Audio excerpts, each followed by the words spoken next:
제가 이제 다음 주에 다시 미국 들어가고요. 오래전에 이빨을 치료받았는데 앞니가 부러져가지고 잠깐 의치를 끼고 있어요. 그래서 여러분 느끼시겠지만 발음이 좀 세고 듣기에 혹시 불편하시더라도 성령님의 역사만 우리 가운데 나타나기를 소원합니다. 예, 저의 이름은 최효기고요. 저희 외가 쪽으로는 40년 원로장로 하신 우리 외할아버지, 저희가 이제 6대째 그렇게 예수 믿는 집안입니다. 저희 어머니는 광림교회에서 오랫동안 전도사로 섬기시다가 은퇴를 하셨어요. 그리고 어머니가 저를 위해서 기도를 많이 하셨고요. 제가 이제 중학교에 입학할 무렵에 저희 어머니가 은혜를 받으시고 늦게 신학을 하셨어요. 그리고 개척교회, 조그만 집이 하나 있었는데 그걸 팔아서 개척교회를 했는데 졸지에 집이 없어지고 이제 저희는 커튼을 막고 상가 건물을 얻어서 한쪽에서 살게 된 거예요. 감수성이 예민한 나이에 중학생이 상처를 많이 받고 또 고생도 많이 하고 경제적인 어려움도 많이 겪고 그랬습니다. 그래서 저는 목사가 되고 싶지 않았어요. 저희 어머니는 저 목사 만드시려고 굉장히 기도를 많이 하셨는데요. 저는 목회 생각도 못하고 그저 이게 학력고사 이제 모의고사 보면은 욕심이 막 나잖아요. 좋은 대학에 가서 그런 꿈이 있었어요.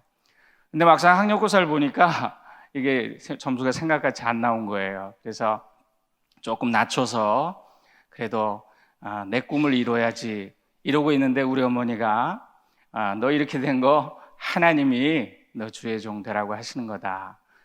또 그 말이 너무 듣기가 싫은 거예요. 근데 속으로는 늘 미안하고 어머니가 가시는 그 길이 귀한 길이라는 건 알고 있었죠. 나는 그럼 나중에 세상 일 하다가 은퇴해서 그때 늦게 목회할게요. 이런 마음으로 이제 내 길을 가려고 하고 있는데 어머니가 너무 간곡하게 원서만이라도 좀 내주면 안 되겠니? 그래서 저는 우리 담임 목사님이 맨날 감리교신학대학을 굉장히 자랑을 하셔가지고요. 너무 좋은 대학이고 뭐 이렇게 말씀을 하셔가지고 저는 인천에 있는 인하대학 부속고등학교를 나왔는데요. 이렇게 지방에 있는 학교도 이렇게 멋있는데 서울에 있는 학교는 얼마나 좋을까. 그래가지고 학교를 원서를 사러 갔어요. 구경한다고. 그런데 학교가 서대문에 조그만 동산에 있는데 이게 무슨 학고방도 아니고 너무 실망이 되는 거예요. 그래서 이제 그러면 원서라도 한번 내보자 그랬는데 신학교는 뭐 이렇게 낼 게 많아요. 무슨 신앙고백서도 있어야 되고 담임 목사님 추천서도 있어야 되고 세례증명서도 있어야 되고. 근데 보니까 제가 어머니 개척교회 따라다닌다고 세례받을 기회를 놓친 거예요. 그래가지고 세례를 못 받았네요. 그때까지 담임 목사님 찾아갔더니 혼이 났어요. 너 이놈의 자식 공부 못해서 신학교 가려는 거지 그러시는 거예요. 야단을 맞고 즉석 세례를 받았어요. 그리고 신학교에 원서를 냈는데 이렇게 좋은 학교라는데 내 점수 가지고 될까? 그래서 딱 보니까 합격자 발표가 났는데 장학생이 된 거예요. 그래가지고 제가 학교에 더 실망이 됐어요. 이 학교는 이런 수준이구나. 그래가지고 제가 그때부터 학교에 대해서 자부심도 없고요, 사랑하는 마음도 없고요, 1학년, 2학년 때는 자퇴를 해야 되겠다 이렇게 생각을 했는데 하나님께서 저를 쓰시려고 했나 봐요. 저는 참 부끄럽지만 여러분 앞에 이런 고백을 합니다. 하나님이 저를 쓰시려고 신학교에서 은혜를 주셨어요. 소명을 주신 거예요. 그것도 수업 시간에 교수님 강의를 듣다가 부흥회 때 경험하는 회심을 체험했던 거예요. 그래가지고 이제 그때부터 하나님이 나를 부르셨구나, 여기까지 나를 인도하셨구나, 이게 섭리라는 거구나. 그때부터 우리 친구들 중에 어떤 친구들은요, 고등학교 때부터 주의 종 되겠다고 막 그러고 와가지고 우리 동기들 중에 여러 명이 학교를 떠났어요. 그런 친구들을 보면 하나님이 얼마나 감사한가. 그때부터 이제 하나님께서 저의 인생에 개입하시고 저를 만들어가기 시작하셨어요. 신학교 졸업반이 됐습니다. 광림교회에서 이제 실습 신학생으로 전도사로 그렇게 일을 하는데 지방에서 목사님이 한 분은 올라오시면서 자리가 비었다고 전도사님들 중에 한 분이 갔으면 좋겠다. 그런데 다들 가보시고 너무 열악하다고, 시골이라고 우리는 안 가겠다고 그러시는 거예요. 그래서 제가 신학교 4학년 졸업반인데 너는 어차피 군목으로 갈 사람이니까 우리 목사님 저를 부르시더니 한 1, 2년 라면 먹을 각오하고 고생할 각오하고 시골 가라 그러시는 거예요. 그래서 그러면 저희 어머님이 개척교회를 하셨기 때문에 개척교회 어려움을 압니다. 한번 내려가 보고 결정하겠습니다. 갔더니 그 당시 89년인데요. 고물 봉고차도 하나 있고요. 우리 어머니 개척하셨을 때에 비하면 너무 좋은 거예요. 그래가지고 제가 가겠습니다. 그렇게 해가지고 총각으로 담임 목회를 시작했어요. 그리고 이제 95년까지 입대가 늦춰지면서 한 1, 2년만 고생할 각오로 시작한 단독 목회가 횟수로 6년이 됐어요. 하나님의 은혜를 많이 주셨고요. 저희 어머니가 저를 도와주셔서 제가 총각이었지만 목회를 잘 할 수 있었습니다.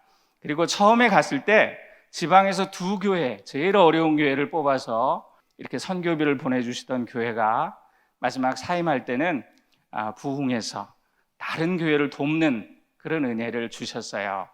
그래서 이제 95년에 제가 이제 군에 군목으로 드디어 입대하게 됐어요. 군에 왔는데요. 처음에는 제가 한 3년 의무 복무만 마치고 제대할 거라고 그렇게 생각을 했는데 군에 와 보니까 제가 민간 목회하면서 한 10명도 청년들한테 세례를 준 적이 없거든요. 근데 처음 신병 교육대에서 세례를 하는데 200명이 몰려와가지고 세례를 받는 거예요. 그래도 너무 아주 감격이 돼서 청년 목회에 여기 비전이 있다 이렇게 생각을 하고 제가 군대에 세상 말로 말뚝을 박았어요.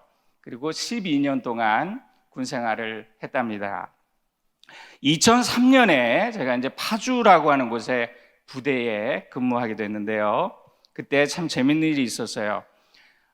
이제 군목들 중에 또 군승, 군 신부까지 1년에 한 번 한 명을 선발해서 미국 유학을 보내줍니다. 근데 그 시험을 제가 여러 번 쳤는데 첫 해에는 시험 날짜를 제가 착각을 해가지고 그만 놓쳤고요. 두 번째 제가 삼수했어요. 두 번째는 시험을 봤는데 1등을 했어요, 제가. 그랬는데 IMF가 터지는 바람에 그 모든 과정이 취소됐어요. 그리고 세 번째 해에는 그 해에도 제가 잘했는데 당신은 선배들이 지금 많이 밀려있기 때문에 앞으로 기회가 있으니 한번 양보하라 그래가지고 3번이나 못 가게 된 거예요. 3년 동안 이제 삼수를 했는데 그 다음에 이제 4년째 되는 해에는 미국하고 인연이 없나 보다 포기하고 있는데 국방부에서 전화가 왔어요. 당신 체육이 대위 맞습니까? 예. 해마다 미국 유학 시험 보더니 왜 올해는 안 봤습니까? 저는 미국하고 인연이 없는 것 같습니다. 이제 포기했습니다. 그랬더니 올해는 아무도 지원자가 없으니까 와서 지금 시험만 보고 그냥 가라는 거예요. 그래서 제가 미달로 붙어가지고 또 하나님의 은혜죠. 미국에 이제 유학을 하게 됐습니다. 근데 미국으로 떠나면서 좀 아주 신비로운 일이 제 인생에 있었습니다. 제 아내의 고등학교 친구가 어느 날 이제 시골교회 집사님이에요. 기도를 하다가 하나님의 성령의 은사를 경험하게 된 거예요. 여러분, 성령이 처음 임하고요. 그 성령의 은사가 나타날 때는 양신이 역사를 합니다.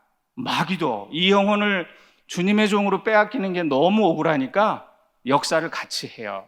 그래가지고 막 이상해졌다가 또 온전해졌다가 그런 과정이 있었어요. 그러니까 이 집사님이 너무 두려워서 하나님 왜 저에게 아무것도 모르는 시골 무지랭이 저에게 이런 일들을 이렇게 보여주십니까? 그랬더니 하나님이 음성을 주시더래요. 네 친구가 누구냐? 네 친구 중에 네 가장 친한 친구가 누구냐? 얘 암흑에 있지요. 그 친구의 남편이 누구냐? 얘 목사님이에요. 저거든요.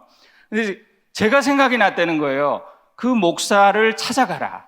그러면 그 목사가 내가 받은 것에 대해서 분별을 해줄 거다. 그러더라는 거예요. 그래가지고 오랜만에 한 20년 됐는데 친구가 연락이 와서 이렇게 서로 만나게 됐어요. 근데 이분이 받은 은사가 뭔가 그랬더니 예언의 은사예요. 하나님의 영이 임재하면 막 하나님의 말씀을 대언하는 그런 은사를 받으신 거예요. 당시만 해도 저는 우리 어머니 이제 그 개척교회 하실 때 예언자라고 하는 분들이 와가지고 이상하게 기도를 하고 사람들을 질서를 흔들어 놓고 교회를 어지럽게 하는 모습들을 봤어요. 그래서 저는 이런 거 믿지도 않고 굉장히 거부감이 있었어요. 근데 하나님이 제게 무언가를 보여주시려고 했던 것 같아요. 그분이 오시는데 여러 가지 기도를 하세요. 목사님, 제가 제대로 받은 건가요? 목사님이 분별해 주세요. 그래서 제가 들어보니까 저는 신학 공부를 할 만큼 했잖아요. 틀린 말이 하나도 없는 거예요.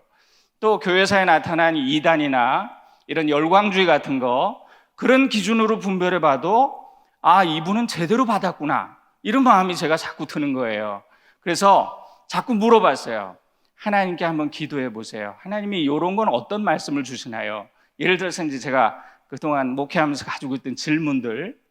그런데 어느 신학책에서도 보지 못했던, 그리고 너무나도 성경적인, 그리고 아주 똑 부러지는 그런 하나님의 지혜로운 답변이 오는 거예요. 그래서 제가 이분한테 집사님 참 좋은 은사를 잘 받으셨네요. 이거를 잘 이제 갈고 닦아서 하나님의 영광을 위해서 쓰셔야 되겠습니다. 그리고 이제 이렇게 교제를 하는데 첫 번째, 예언이라는 건 여러분, 성경에서 예언은 미리 예자를 쓰지 않습니다. 맡길 예자를 써요.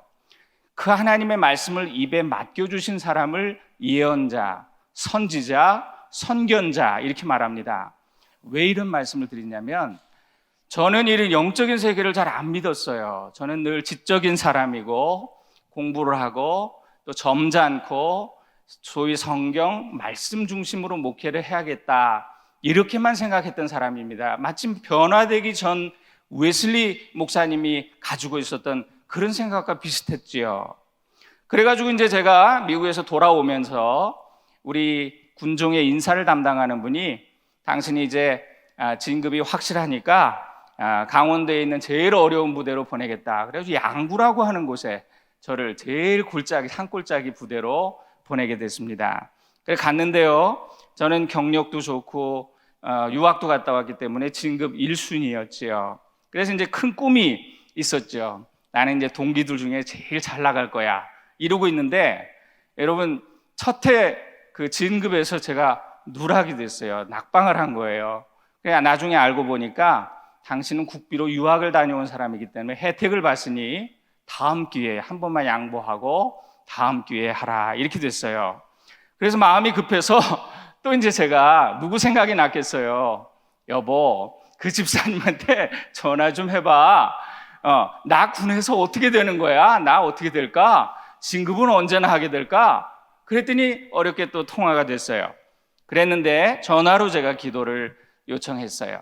그랬더니, 예, 목사님, 저는 아무것도 아니지만 제가 기도하면서 목사님을 위해서 하나님 주신 음성이 있으면 대언할게요. 그러면서 막 기도하다가, 종아, 너는 군에서 진급을 못할 것이다. 너는 대신 미국에 가게 될 것이다, 그러는 거예요. 그래서 내가 너무 황당한 거예요. 난 미국 벌써 갔다 왔는데 이제 난 미국하고 인연 없어. 예. 그리고 내가 군에 얼마나 애착이 많고, 나는 별을 단 군종 감이 돼가지고 청년 선교를 위해서 헌신할 거야, 이러고 있는데, 내가 진급이 안 될 이유가 없는데 말이야, 이러고 있었어요. 그리고 그 말을 이해할 수가 없었어요. 근데 2005년도에 경기도 연천이라고 하는 곳에 GP에서 총기 난사 사건이 있었습니다. 그때가 이제 저희가 휴가 기간이었어요. 옆 부대예요, 바로. 그래서 이제 우리 친구가 있었어요. 거기 또 군종 목사로. 그래서 저는 이제 휴가 기간이니까 이제 다음 주에는 오산리에서 우리 전 군대가 모여가지고 기도회, 부흥회를 하는 그런 모임이 있어요. 그래서 이제 거기 가려고 준비하는데 갑자기 그 집사님이 전화가 왔어요. 목사님, 제가 기도하는데 목사님께 하나님이 주실 말씀이 있으시대요. 그래, 기도해 보세요, 집사님. 그랬더니 막 저를 책망하는 기도가 나오는 거예요. 이번에 군에 사고가 난 거 보면서 너는 남의 부대 일이라고 속으로 안도하지 않았느냐. 그러면서 너는 지금 휴가나 즐기고 있을 때가 아니야. 나는 너의 부대에서 그 일이 일어났다고 생각하고 너는 병사들을 더 잘 돌보지 못하고 더 기도하지 못한 거, 너는 네 눈에서 피눈물이 나도록 그렇게 기도해야 될 때다, 이런 말씀을 하나님이 주시는 거예요. 근데 별로 그 기도를 받고 나서 기분이 안 좋더라고요. 속으로 하나님도 너무하시네, 내가 뭘 그렇게 잘못했다고 그러시나? 방한하는 마음이 생겼어요. 휴가도 못 즐기게 하시네. 그랬더니 지혜로운 우리 아내가 저한테 그러는 거예요. 여보, 하나님이 당신을 사랑해서 이런 책망의 말씀을 주신 거 아니겠어요? 그렇게 좋게 받으시라고, 감사히 받으시라고 그러는 거예요. 그래서 제 마음이 누그러졌어요.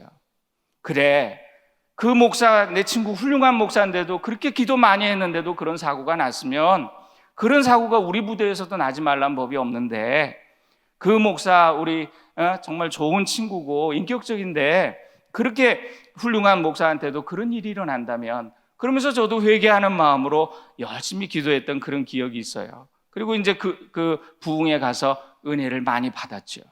그리고 나서 2달 후에 그만 우리 교회에, 우리 부대, 우리 교회에 부대에서 적응을 못하는 문제 사병이 있어요. 교회에서 좀 돌봐주라고 교회로 보내요. 영외에 있는 교회로. 근데 그 친구가 그만, 제가 신방 갔다 온 사이에 없어졌는데, 찾았는데 그만 자살을 한 거예요. 뒷산에 올라가서, 교회 뒷산에 올라가서 목을 맨 거예요. 너무 마음이 아픈 일이었죠. 여러 가지 조사를 해보니까 이 친구가 동성애 때문에 고민을 하던 그런 친구였어요. 그런 고민을 일기장에다 쓰고, 그러니까 부대에 적응을 못하고, 그래 교회에 왔는데 목사를 쳐다보질 못하는 거죠. 죄의식 때문에. 그래서 내가 더 많이 세심하게 살폈어야 되는데 저도 몰랐고, 그런 일이 있었어요. 자, 그러고 나서 결국은 모두에게 일어날 수 있는 일이 저한테도 일어났던 거죠. 다행히 이제 부대에서 헌병대에서 다 조사를 해요. 그런 사고가 나면 장교들이 잘못한 건 없나, 구타는 없나, 가혹행위는 없나, 다 조사하고 나니까 결국 이 친구가 일기장이 발견되고 유서가 발견돼서 개인적인 문제로 이렇게 고민을 하다가 사고가 났구나. 그래서 이 문제가 이제 해결이 돼서 넘어갔어요. 그런데 그 해 진급심사에서 심사위원 중에 한 분이, 이 목사가 아무리 성적이 좋고 그렇지만, 그렇고 분명히 법적인 책임은 없지만, 그래도 자기가 밑에 있던 병사가 이런 사고를 당했으니 도의적인 책임을 져야 되는 거 아닙니까? 진급해서는 안 됩니다. 이런 의견을 내서 저는 마지막 진급에서 결국 떨어지게 됐어요. 그리고 나서 너무너무 떨리죠. 이렇게 이제 제대를 해야 되는구나. 아내한테, 여보, 참 어려운 얘기를 하게 됐어. 여보, 나 이번에도 진급이 안 됐네. 그랬더니 우리 아내는 오히려 담담하게, 하나님이 안 된다 그러셨잖아요, 이러는 거예요. 얼마나 제가 미운지. 아내는 다 마음의 준비를 하고 있었더라고요. 그때 진급을 했다면 저는 군에서 잘해보겠다고 하는 그런 마음을 가지고 얼마나 또 하나님의 뜻보다는 내 야심과 내 욕심을 위해서 그렇게 뛰었겠죠. 결국은요, 저는 그렇게 해서 군대를 제대를 하게 되었답니다. 2006년 7월이에요. 이제 마지막 부대로 저를 옮겨주면서 거기서 이제 제대할 준비를 하는 겁니다. 여건이 너무 좋아요. 헬기 조종사들을 훈련하는 논산에 있는 부대인데, 거기 있으면서 교회도 너무 좋고 새로 잘 지었어요. 교인들도 많아요. 간부들이 대부분이에요. 그러다 보니까 교회 재정도 넉넉해요. 목사님, 이 조종사들이 다 골프 치는데 목사님도 골프 배우셔야 됩니다. 그래가지고 골프 치라는 거예요. 그리고 저는 취미가 그때 뭐였냐면 무선 조종 비행기를 날리는 거였어요. 난 이제 골프나 배우다가 비행기나 날리다가 제대 준비나 해야 되겠다. 그러고 있는데 또 그 집사님이 전화가 왔어요. 목사님, 제가 목사님을 위해서 기도하는데 하나님이 음성을 주시네요. 목사님 말씀을 받으시겠어요? 그러는 거예요. 그래서 집사님 기도해 보시죠. 그랬더니, 종아, 너는 지금 한가롭게 비행기나 날릴 때가 아니다. 그 비행기 당장 버리거라. 네가 돈이 있느냐 배경이 있느냐, 너의 군사형 마무리와 앞으로의 진로를 위해서 기도해야 된다. 너는 설교할 때 말은 잘하는구나. 목회는 말이 아닌 능력으로 하는 것이다. 나의 능력으로 하는 것이다. 나의 능력을 힘입기에 너는 더욱더 기도하거라 그러시는 거예요. 그래가지고 제가 충격을 받았죠. 그 비행기, 아까운 비행기 부셔가지고 다 쓰레기통에 집어넣는데 우리 아들이 옆에서 저거 내 건데 이러면서 우는 거예요. 그러면서 이제 아내하고, 여보, 우리가 이제 제대를 앞두고 앞길을 위해서 우리가 기도합시다. 하루에 1시간씩 성전에 가서 기도합시다. 작정 기도를 합시다. 그렇게 기도를 하면서 하나님 저의 앞길을 열어주세요. 그렇게 이제 기도를 하는 거예요. 그래가지고 처음에 제가 그 무대에 갔을 때는 소문이 어떻게 나냐면, 야, 이번에 아주 설교 중에 예화를 너무 재밌는 얘기를 많이 해서 아주 웃기는 목사님이 오셨어. 이번에 재밌어. 이번에 오신 목사님은 비행기를 날려. 그런 소문이 났었는데, 그 다음에 이 소문이 바뀌기 시작했어요. 아, 기도 많이 하는 좋은 목사님이 이번에 오셨대. 그러면서 교회가 부흥하기 시작했어요. 그리고 이제 그때부터 제가 아버지 학교라고 하는 프로그램을 만나서 군대에 아버지 학교라고 하는 그런 이제 프로그램과 행사를 같이 하면서, 그때 또 하필 새로 오신 지휘관이 잘 믿는 장로님이 오셨어요. 장군인데, 그래 목사님, 제가 군복을 입혀주신 이유가 전도하라 그러는 것 같습니다. 목사님 계시는 동안 우리 부대원들 모두 아버지 학교 수료하고 다 하나님 잘 믿게 한번 만들어 보시죠. 얼마나 잘 도와주시는지 너무너무 재미있게 일을 하게 됐어요. 마지막 그 2년 동안이 저에게 아주 정말 신나는 그런 목회 기간이었습니다. 이 아버지 학교를 하다 보면요, 별을 단 장군도 또 뭐 계급이 낮은 병사들도 다 같은 형제예요. 장군님 앞에 가면 덜덜 떠는데 쳐다도 못 보는데 형제님 하면서 서로 호구하고 이러니까 분위기가 막 너무 좋아지는 거예요, 군대가. 그러면서 교회가 부흥이 되기 시작했어요. 장군님이 나와가지고 설거지하고 음식 막 이게 모자 쓰고 서빙하고 막 이러니까, 그러면서 막 무릎 꿇고 같이 기도해주고 자원하는 마음으로 섬기다 보니까, 야, 정말 교회가 작은 천국이 이루어지는 그런 걸 보게 됐어요. 그러면서 그때 저는 느끼기를, 이 목회는 목사가 능력으로 하는 게 아니라 성령님이 하시는 게 진짜 목회구나. 그런 걸 제가 깨닫게 됐어요. 이제 제대할 날이 이제 얼마 안 남았어요. 6개월 전에 이제 10년 이상 근무를 했기 때문에 휴가를 주면서 월급을 주면서 대신 부대에 출근을 안 하고 제대 준비를 시켜요. 그 기간 동안에 이제 제가 기도하면서 준비하는 거예요. 그런데 무슨 일이 있었냐면, 저의 감신대 박사과정의 주임 교수 되신 분이 1년 미국으로 교환교수 간대요. 그래서 교수님, 제가 어차피 교수님 조교니까 교수님 따라가서 저도 공부도 배우고 그렇게 기회를 주시면 안 되겠습니까? 그러자, 내 방에서 같이 지내면 되겠다. 그러면서 이제 제가 가기로 된 거예요. 그래서 제 후임자를 빨리 보내주세요. 그래가지고 후임자를 받았어요. 근데 갑자기 감신대 학내 사태가 벌어진 거예요. 그래가지고 이분이 그 계획이 취소됐어요. 미국 가는 계획이 취소됐어요. 그러니까 저는 낙동강 오리알이 되고 만 거예요. 그래가지고 난처해졌죠. 급한 마음에 휴가를 냈어요. 한 달 동안 먼저 미국을 내가 한번 돌아다녀 보면서 내가 어디에 가서 어떤 공부를 하고 어떤 사역을 해야 되는지 조사를 좀 해봐야 되겠다, 이런 생각을 했어요. 그리고 그때 논산에서 공주까지 제가 이제 제 후임자가 왔으니까 제가 새벽 기도를 나가면 불편해할 수도 있잖아요. 후배인데. 그래서 이제 논산에서 공주로 아침에 새벽에 이제 차를 타고 새벽 기도를 작정하는 새벽 기도를 나갔어요. 근데 이제 그 집사님도, 우리 친구 집사님도, 예언하는 그 집사님도 그 교회에 나와서 우리를 위해서 같이 이제 작정 기도를 해주시는 거예요. 그래가지고 이제 제가 비행기표 끊고 이제 미국 갈 준비하면서 이렇게 이제 기도를 하는데, 또 기도를 하면 이제 불이 꺼지면서 새벽 기도 끝나면 와그라 그래 통성 기도 하잖아요. 막 서로 기도하는데, 갑자기 그 집사님이 기도하다가 하나님이 말씀을 주십니다. 하나님이 말씀을 주십니다. 최욱이 목사님, 하나님이 말씀을 주십니다. 그러면 또 조용해져요, 다. 그러면 이분이 뭐라고 말씀하시냐면요, 종아, 너는 기도보다 성령보다 앞서지 말라고 맨날 설교하면서 기도도 하지 않고 비행기표부터 끊었더구나. 그 비행기표 당장 취소하고 기도부터 하거라, 그러시는 거예요. 하여튼간 우리 예언자는 굉장히 기분 나빠요. 네. 그래가지고 이제 그 말을 듣고 마음은 아프지만 그래도 순종해야죠. 그 말씀이 맞잖아요. 제가 기도도 없이 비행기표부터 급한 마음에 끊었잖아요. 그래서 그 비행기표를 취소하고 위약금을 내고 이제 취소를 하고 제가 이제 계속 기도를 하는 거예요. 그런데요, 여러분, 새벽마다 은혜를 주시는데, 하나님이 막 기도하다가 이분이 또 그냥 성령에 붙잡히면 최욱이 목사님 말씀이 옵니다. 그래가지고 하는 말씀이 뭐냐면, 주로 이제 그런 얘기예요. 너는 지금까지 이렇게 목회를 했다. 너의 목회는 이런 게 실수였다. 너는 왜 내 마음을 그렇게 모르니? 하나님이 저한테 계속 책망을 주시는 거예요. 나는 너를 이렇게 쓰고 싶다. 너는 이런 일을 해야 된다. 그러면서 계속 말씀을 주시는 거예요. 여러분, 저는 신학 공부를 그래도 많이 했다고 생각했거든요. 그리고 지적인 사람이라고 생각했어요. 제가 이렇게 판단을 잘해요. 이렇게 분별을 해보려고 굉장히 노력을 해요.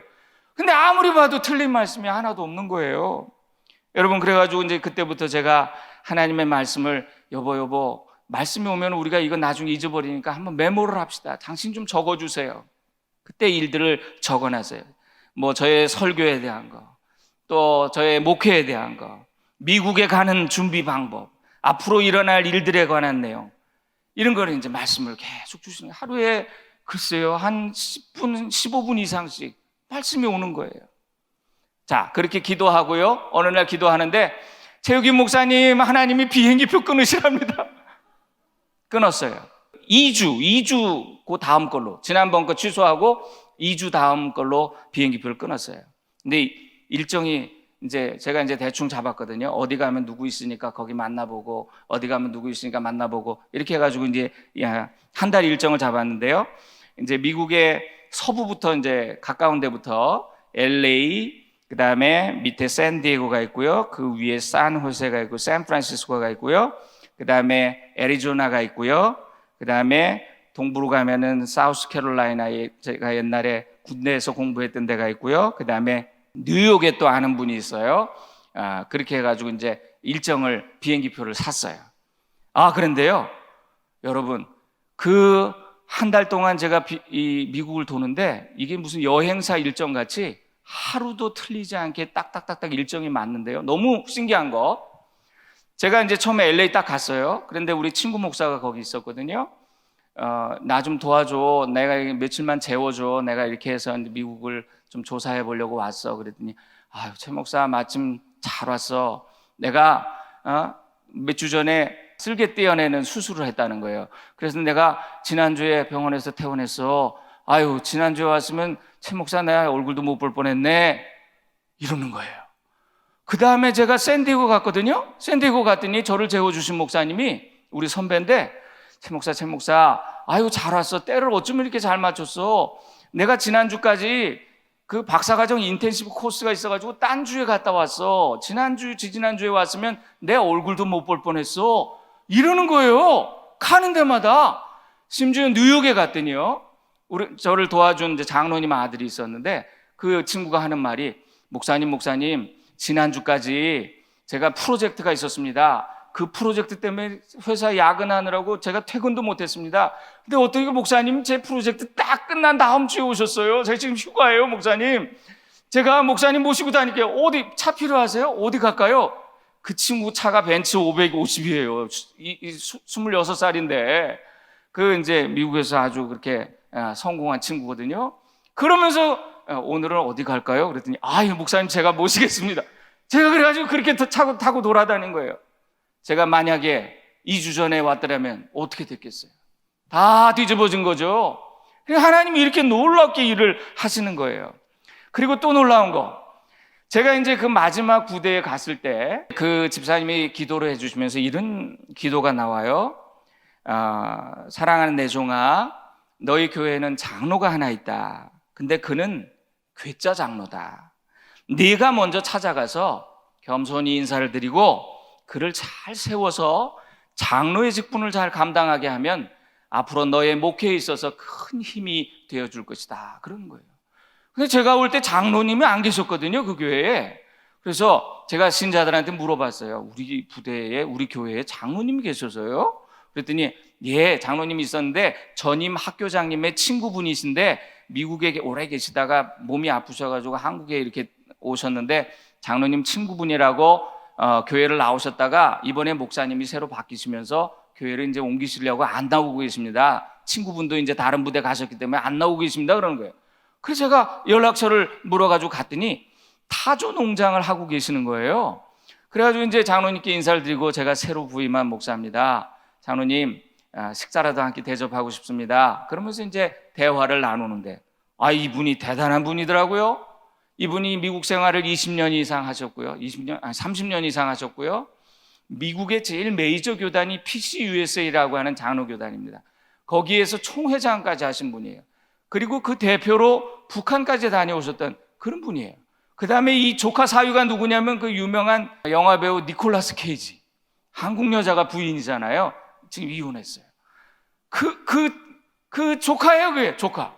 그리고 아들이 아까 저를 도와준 뉴욕에 있는 성공한 그 아들.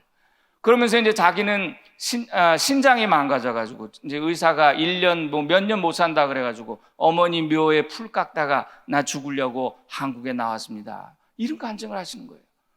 그래서 장로님, 제가 이제 새 목사가 왔는데 저를 도와서 우리 전임 학교장님은 친구분은 떠나셨지만 우리 교회에 같이 섬겨주시면 고맙겠습니다. 그랬더니 장로님도 그래서 아유 목사님 좋은 분이 오셨네요. 그러면서 이제 새벽 기도를 나오기 시작하는데 저하고 친해지면서 새벽 기도 끝나고 차 마시고 식사하고 계속 얘기를 나누는데 이민 목회에 대한 비전을 계속 주시는 거예요.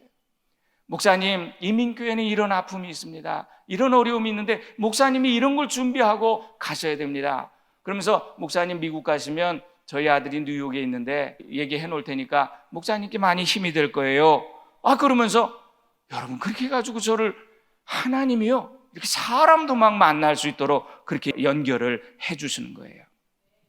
여러분 그렇게 해가지고 결국은요 제가 이제 뉴욕까지 가서 거기서 이제 그래도 어디 갈 데가 없어요. 나는 어디서 공부를 해야 되나. 이 나이에 이제 제가 40에 미국에 갔는데요. 12년이 됐습니다. 그렇게 해가지고 이제 공부를 했는데요. 공부를 시작하려니 40이 넘어가지고 토플 공부를 새로 하려니까 얼마나 힘들어요. 근데 참 이것도 너무 재밌는 간증이에요. 학교에 찾아가세요. 우리 선배 목사님이 저보고 무조건 찾아가세요. 앞으로 한국 사회에는 기독교와 이슬람 문제가 이게 이슈가 될 거니까 당신 미리 준비해서 거기 전문가가 돼야 돼. 그래야 앞으로 선교에도 도움이 될 거야. 근데 여기 이슬람에 대해서 아주 공부하는 가르치는 그런 학교가 유명한 학교가 우츠무라 간조가 나온 학교가 있는데 거기 한번 가보자고. 거기 한국인 교수가 한 사람 있다고. 그래가지고 이제 입학 담당자를 만났는데요. 토플이 600점 이상이 나와야 되고 그런 기준을 다 얘기하는 거예요. 근데 제가 그때 당시 공부해가지고 그 점수가 나올 수가 없어요. 그런데 이 목사님이 선배 목사님이 얘기를 하시기를 이 사람은 대한민국 육군 대표로 미국에 와서 유학도 한 사람이에요. 그 8주 동안 공부한 거 다 따지면 석사과정 한 거보다 더 영어 공부 많이 한 사람입니다. 이런 사람은 그냥 받아줘야 됩니다. 그렇게 얘기를 했더니 학교에서 그래요? 그러면 그 미군 그 학교에 가서 졸업장을 받아올 수 있나요? 성적표하고 졸업장을 받아올 수 있나요? 그때 외국 학생이 4명이었어요. 그래가지고 외국 학생들은 다 등수를 4등을 줬어요. 성적표하고 졸업장을 딱 갖다 내니까 그냥 받아주는 거예요. 그래가지고 이제 근데 마지막 이제 면접을 해야 된대요. 영어 면접을 해야 되는데 제가 또 한국으로 돌아가야 되잖아요. 전화로 면접을 하면 된대요. 전화로? 영어로? 나 그거 어려운데 그거 어떻게 해야 되나? 그래서 제가 물어봤어요. 하나님 또 지혜를 주시는 거예요. 그 면접할 때 입학 담당관한테 도대체 영어 교수들이 뭘 물어보는지 그 예상 문제를 좀 받을 수 있을까요? 이런 거 물어본다 하면서 목록을 쫙 주더라고요. 정답을 만들어가지고 다 달달달달. 그랬는데 전화가 딱 이제 몇 시, 밤에 10시 30분에 이제 그 미국 교수가 전화를 할 거예요. 전화를 딱 받았는데 여러분 그 사람이 인터내셔널 학생을 가르치는 아주 발음을 또박또박 초등학생 같이 발음을 잘해주는 분이에요. 그래서 제가 질문을 다 알아듣겠더라고요. 그 다음에 대답은 제가 여기 미리 써놨잖아요. 그래가지고 예상 문제 그대로 물어보네. 그래가지고 그대로 읽었지 뭐. 읽었더니 30분을 그 인터뷰를 했는데 야, 너 영어 너무 잘한다. 영어 준비된 것 같다. 저 그럼 합격한 건가요? 합격. 언제부터 공부하시니? 야, 당장 겨울 학기부터 들어와. 한 달 만에. 미국은 그렇게 빨리 안 되거든요, 모든 게. 그래가지고 제가 2008년 1월에 여러분 이렇게 미국을 가서 공부를 시작하게 됐어요. 저는요, 하나님께서 그런 모든 은혜와 준비를 통해서 저의 재정 보증인, 또 집이 없잖아요. 제가 이제 공부만 해야 되는데 그렇게 후원 받을 수 있는 그런 여건도 아니고, 그런데 학비를 도와주실 분, 우리 아이들이 어떤 친구를 사귀었는데 자폐아예요. 너무 친하게 지내요. 그랬더니 그 엄마가 돈이 많아요. 근데 목사님 우리 빈집이 우리 집이 하나 있는데 누구 세주느니 목사님 여기 들어와서 사세요. 대신 우리 아이 1시간만 목사님 내 아이들하고 같이 공부하고 놀게 해주세요. 아, 좋지요. 그렇게 같이 기도해주고 그러면서 집이 해결되고 이런 아주 기적 같은 하나님 여호와 이레의 인도하심, 이런 것들을 경험하게 하셨습니다. 이 모든 과정에 이 모든 사건이 다 연결되어 있더라고요. 모든 일이 의미가 있고 하나님의 섭리 가운데 이루어진다는 걸 그때 알았습니다. 그 모든 과정에 핀이 하나 빠졌다고 생각해 보세요. 제가 어디로 갔을지는 아무도 몰라요. 참 두렵고 떨리는 일이에요. 지금도 저는 그 집사님을 만난 게 감사해요. 그분은 참 두렵고 떨리는 마음으로 그렇게 사역을 했는데 어느 날 하나님이 이제 신학 공부도 시키시고 아주 유명한 부흥사가 됐어요. 이제는 뭐 저보다 더 유명한 부흥사가 돼가지고 얼마나 이렇게 시편을 많이 하고 다니는지 몰라요. 그러면서 끝없이 하나님 앞에서 내가 혹시 타락하거나 잘못 쓰임 받지 않을까, 그거를 같이 목회자와 같이 교제하면서 검증하는 거예요. 여러분, 때로 하나님은요 나의 이성적인 판단과 다른 황당한 요구를 내게 하시기도 합니다. 거기에 내 판단이 앞서서 내가 거기 불순종하게 되면 하나님의 계획은 틀어져요. 하나님 잠깐 가만히 계세요, 내가 알아서 할게요, 이러다가 하나님이 원하시는 길 반대편으로 우리가 가기도 한다는 거예요. 여러분, 그러다가 결국은 사울처럼 불순종이 반복되면 결국은 버림을 받게 되는 거죠. 저는 미국에 가기 전에 소위 말씀 중심의 목회를 했답니다. 만났던 성도들이 모두 저를 좋아하셨어요. 설교 잘한다 뭐 이런 칭찬도 많이 들었어요. 떠나온 교회마다 또 그냥 점잖은 분들, 이런 분들이 아주 예수를 잘 믿게 되는 그런 일들이 있었어요. 그런데 이 말씀 중심의 목회가 이게 무난하기는 한데 한계가 있어요. 이게 뭐냐면 사람의 근본이 변하지 않는다는 거예요. 또 그 다음에 조금 다른 무슨 일이 생기거나 어려운 환난이 닥치면 사람의 본성이 자꾸 나타나는 그런 한계가 있더라고요. 그래서 설교는 사람을 완전하게 변화시키지 못한다. 사람을 변화시키는 것은 성령의 역사다. 이걸 또 깨닫게 된 거예요. 여러분, 그러면서 저는 이제 그때부터 하나님, 성령님이 저를 이끌어 주시는 그런 목회를 하고 싶습니다. 여러분, 영적인 싸움을 하는 거잖아요. 우리의 사역이 그렇잖아요. 우리 성도들 중에는 늘 고민하고 걱정하고 궁금하고, 그러니까 우리 성도들 중에 많은 사람들이 점쟁이도 찾아가고, 그 점쟁이들이 그런 데잖아요. 오는 사람들 중에 그렇게 예수쟁이들이 많다잖아요. 그래서 용환 무당은 그런 데잖아. 당신은 예수 믿어야 될 팔자야, 여기 왜 왔어? 그런 데잖아요. 그런 정도로. 그런데 여러분, 오늘 교회에서는 아무도 그 답답한 내용에 대해서 성령님이 가르쳐 주시는 그거를 이 얘기를 안 하더라는 거죠. 그래서 하나님께서 저의 목회를 보완해 주시고 온전케 하시려고 정말 그 무지랭이 같은 집사님, 그분을 보내주셔가지고 저를 깨우쳐 주시고 하나님의 말씀을 듣게 하셨습니다. 그 변화의 첫 열매가 저와 저희 가정이었던 거죠. 여러분, 은사라고 하는 거, 성령의 은사라고 하는 거를 영어로 gift라고 하잖아요. 그게 선물이라는 뜻이잖아요. 그죠? 하나님이 주신 선물. 여러분, 우리가 사랑하는 사람에게 선물 받아 얼마나 귀해요. 하나님이 우리에게 선물을 주셨다. 이거는 또 얼마나 더 귀하겠어요. 그래서 고린도전서 12장에서 사도 바울이 성도의 유익을 위해 주시는 신령한 은사, 선물들에서 영적인 선물에 대해서 설명하고 있습니다.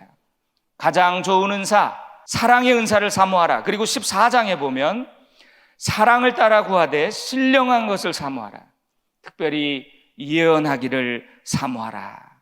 저의 이 성령 사역을 통해서 하나님의 마음을 헤아리도록 하나님이 저를 인도해 주셨어요.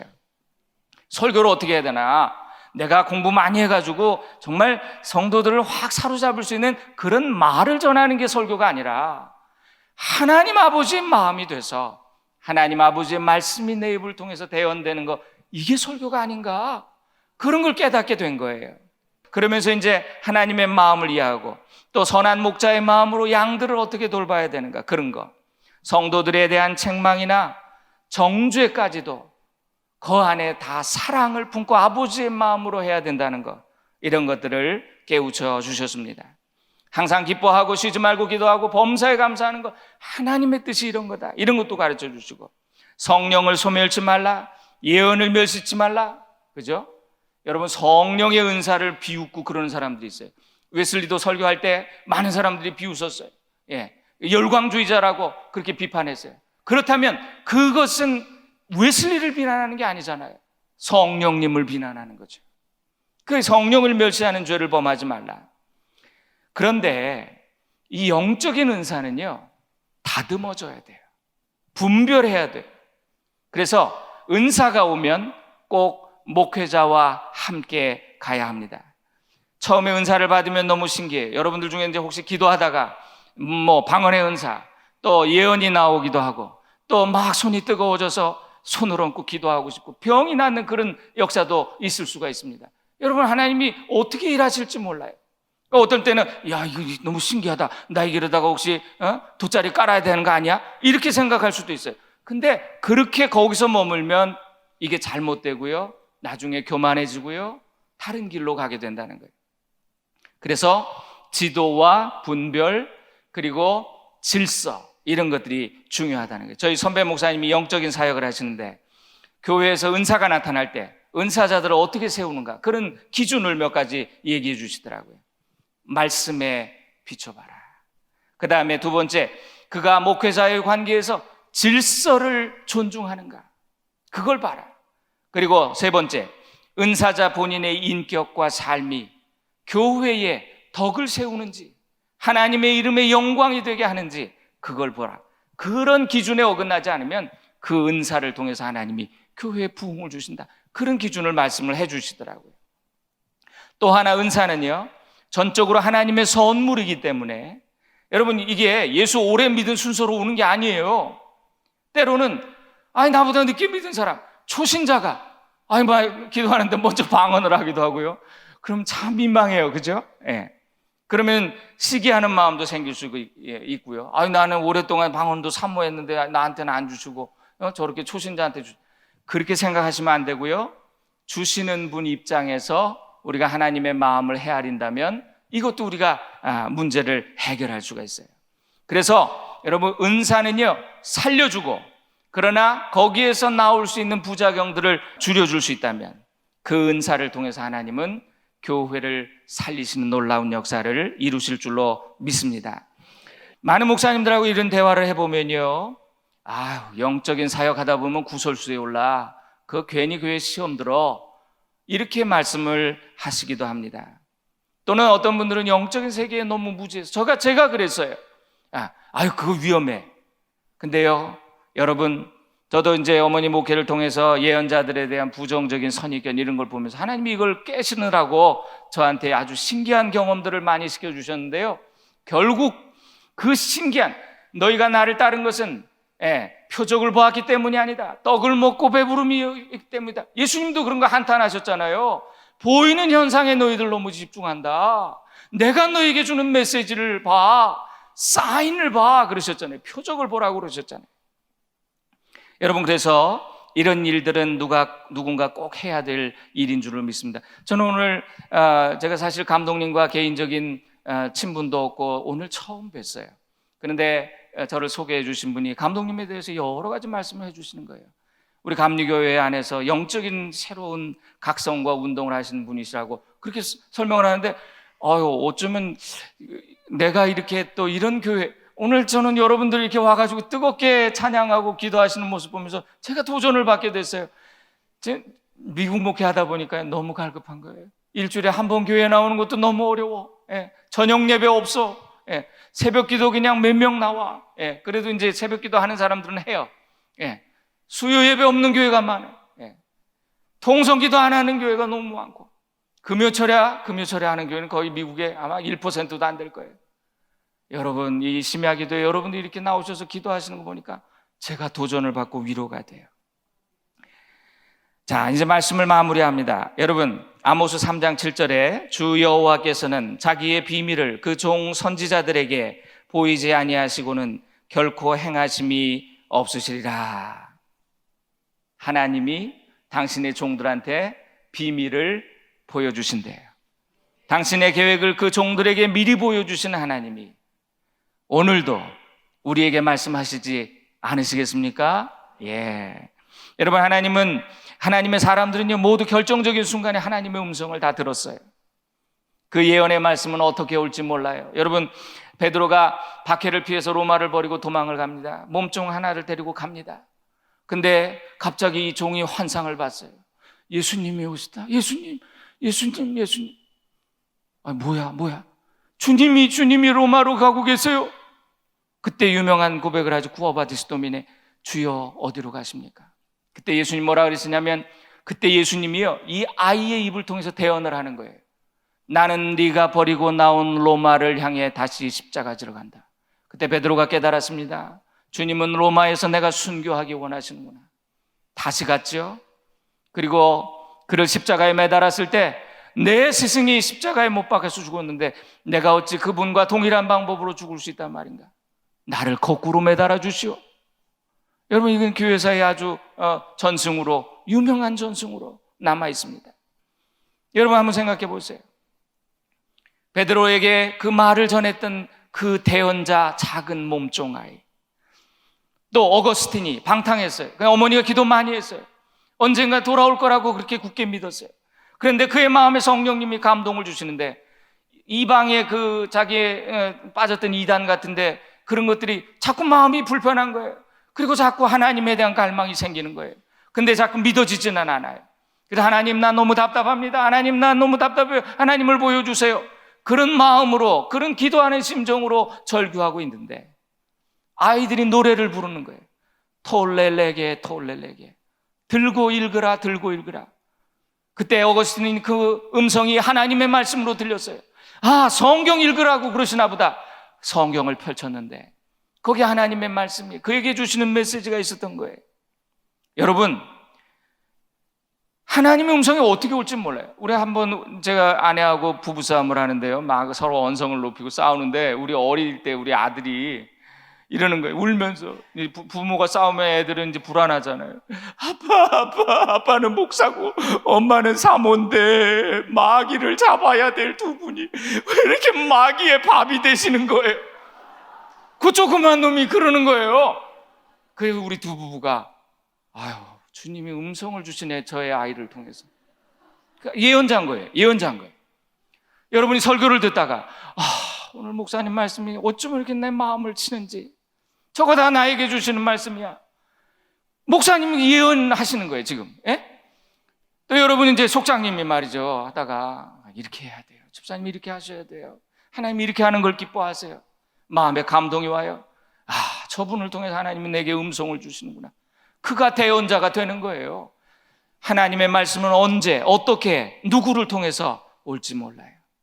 예배 시간에 설교를 들으며, 또는 여러분이 성경을 배우고 묵상하다가, 오늘 우리 이 자리에 모이신 여러분들 다 하나님의 음성을 듣기를 주님의 이름으로 축원합니다.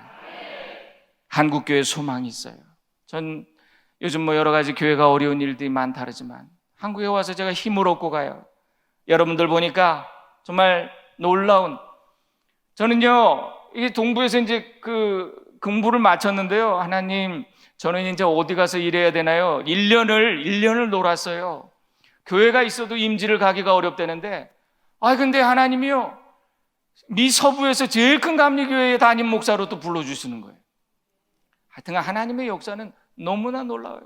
그 사람들이 저보고 뭐 대단한 백이 있는 줄 알아요.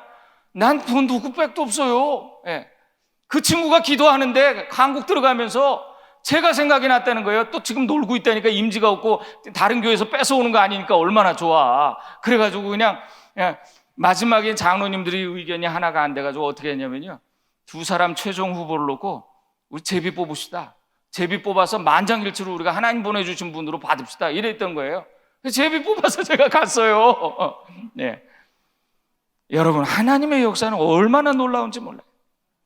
저가 사모하는 영혼의 좋은 것으로 만족함을 주시느니라. 우리 하나님이 이런 분이세요. 나를 사랑하는 자들이 나의 사랑을 입고 나를 간절히 찾는 자가 나를 만날 것이다. 하나님이 이런 분이에요. 너는 내게 부르짖으라 그러셨죠. 내가 내게 응답하겠고 내가 알지 못하는 크고 은밀한 일을 너에게 보여주겠다.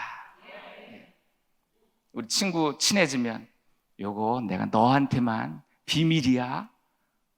하나님도요, 친해지면 사랑하는 아무개 내 딸아, 아들아, 내가 너에게 비밀을 알려주마. 오늘 하나님의 음성을 듣는 여러분들 다 되시기를 주님의 이름으로 축원합니다.